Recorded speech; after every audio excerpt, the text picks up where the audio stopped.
ายดีพี่น้องโปรไฟล์ว่าพบกับข่าวขมูวันหน้าอีกทีหนึ่งคนใดก็เซ่เด้อขมูวันหน้าพี่น้องอ่ะวันนี้สิมาเมาเรื่องสายธรรมะเนี่ยพี่น้องอ่ะสายธรรมะวันนี้สิมาเมาเรื่องการทำความดีพี่น้องคนเฮาส่วนหลายคนเฮาทำความดีนี่เห็นสะเขาว่าทำชั่วเห็นไหมคนเราบ่อยากเห็นเราบ่อยากทำกันทำความดีนี่ใส่เวลาเลยพี่น้องหลายผ่าหลายปีคือก็ไปใส่บาตรเนี่ยทำบุญนี่พี่น้อง ไปแถบซุมือถ้ำแถบซุมือกลัวสิได้เห็นผลเห็นกระสะนะครับว่าอยากคิดไหมเขาบริยางในสมัยใหม่โอ้ยอยากคิดไหมก็สิมีอย่างไงทุกว่าไปเมื่อไห้มาน่ะไปเห็นหมู่ใส่แหใส่หม้องลูกตอนลูกหยังไปก็ไปลักเอาโลดอ่ะเขาเอิ้นไปลักเอาโลดก็เห็นไหมอย่างไรเห็นเขาใส่แหเอาป่าก็ไปลักเอาป่าเออแต่ว่าเขาใส่แหใส่หม้องเอาป่าก็ไปลักเอาป่าเนี่ยสมมติว่าเขา อันเขาเฮ็ดอิหยังที่มันได้ไวเอิ้นว่าจั่งใดได้ไวพอได้ไวก็มันก็ง่ายก็เฮ็ดบุญมาโอ้สร้างหลายอย่างสมมาปีกว่าสิเห็นบุญมันช้าคนซุมื้อเลยบ่อยากเฮ็ดฉะนั้นไปทางลัดดีกว่าเห็นบ่ซิพี่น้องข่าวในหน้าทีวีหรือหน้าเฟซบุ๊กซุมื้อข่าวอิหยังนี่โอ้ยเขาหลอกเอาเงินกันเด้พี่น้องเอ้ยแล้วอยู่ในแฮกเกอร์อยู่ในวัน2วัน4บางคนหาแทบตายบางคนก็ผู้เฒ่างมๆเฒ่าๆมีมันซื้อวัน4เปิดก็ว่ากดเงินก็บ่เป็นเฮ็ดอิหยังก็บ่เป็นcall center โทรมาว่าพุ่นมาพี่คราวเดียวมันแฮ็กเอาเบิด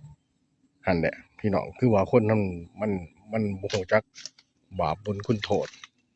เห็นมันง่ายมันได้ง่ายเดะหลอกไปเท่านั้นบ่รู้เด้บาปบุญคุณโทษมันเป็นจั่งใดเขาว่ามันบ่ได้ขี่สร้างสูบยามาหรอกมีแต่ว่าเราหลอกได้เราก็ได้เงินในกระเป๋ากินอิ่มแล้วก็ขี้ออกเท่านั้นบ่มีอิหยังบ่ได้มีว่าไปคิดว่าโอ๊ยบาปบุญคุณโทษมันมาจั่งใดเขาว่ามันบ่ได้มาเป็นอันนั้นดอกมีแต่ว่ามันได้มื้อนี้ก็พอช่วงมื้ออื่นน่ะหาเอาใหม่บ่ได้คิดในนั้นแต่ว่าคนถึงบ่อยากเฮ็ดบุญไปใส่บาตรซุมื้อเฮ็ดบุญศีลกินทานเฮ็ดอิหยังหลายอย่างมันพัดช้าเขาว่าโอ๊ยมันบ่รู้จักคนสมัยใหม่มีแต่ว่าเฮ็ดจั่งใดสิได้ทางลัดโคดโกงเข้ามาบ่ได้ไปคิดอะเบิ่งบาปบุญคุณโทษแต่ถามว่ามีจริงบ่มีจริงเชื่อข้าพเจ้าเชื่อจังซั้นนะสิจั่งใดจะว่ามีจริงเพราะว่าข้าพเจ้าเคยใช้ชีวิตกับคนที่เขาโลภเขากอบโกยนี่แหละสุดท้ายหั้นเขาก็ตายถิ้มไปนั่นล่ะเอาหยังไปบ่ได้แล้วก็ตอนตายยิ่งทรมานโอ้ร้องอ้อๆโอยอยู่หั่นเช้าแลงซั้นไปหาหมอก็ว่าเป็นอิหยังบ่เป็นมะเร็งมันบ่แม่นตายทีเดียวเดะครับมันกินไปทีละน้อยเจ้าสิตายมันก็บ่ให้ตายหั้นเดะเขาบ่บาปบุญคุณโทษมันบ่ได้คิดดอกคนเฮาสมัยนี้บ่คิดมีแต่ว่า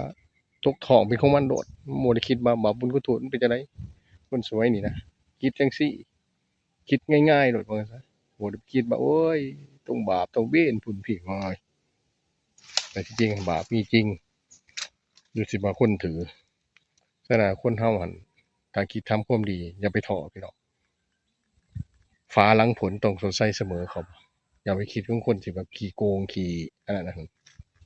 โกงทุกอย่างบ่รู้จักบาปบุญคุณโทษพวกนี้มันบ่คิดกับเราหรอกมันก็มากินอิ่มท้องมันพอลักสมปีพวกแฮกเกอร์พวกอิหยังพวกลักเงินลักค่ำเขาอยู่ในลักเงินแฮ็กเงินเขาอยู่ในตามมา2 4นะพี่น้องพวกนี้บ่รู้จักบาปบุญคุณโทษนะพี่น้องเนาะฉะนั้นคนเฮาอะถ้าสิคิดความดีอย่าไปคิดของพวกนี้พวกที่ต้องคิดแต่ว่าบาปบุญคุณโทษมันมีจริงเราบ่ควรเฮ็ดเพราะสุดท้ายคนเฮาบ่มีไผเอาอิหยังไปได้ดอกแม้แต่เสื้อผ้ายังเอาไปได้บ่ได้พี่น้องเอ้ยแม่นบ่ล่ะเอาไปแต่ความดีกับบุญที่เราเฮ็ดแต่กับความชั่วเท่านั้นแหละ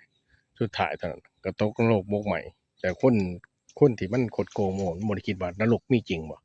ตอนมันสิตายมันถึงสิคิดย้อนแต่มันแก้ไขอิหยังบ่ได้นะพี่น้องเด้อ เอามักคลิปนี้ก็กดไลค์กดแชร์เด้อคำพูดวันหน้าที่ให้ขอคิดเด้อพี่น้องเด้อเอาคำว่าสบายดี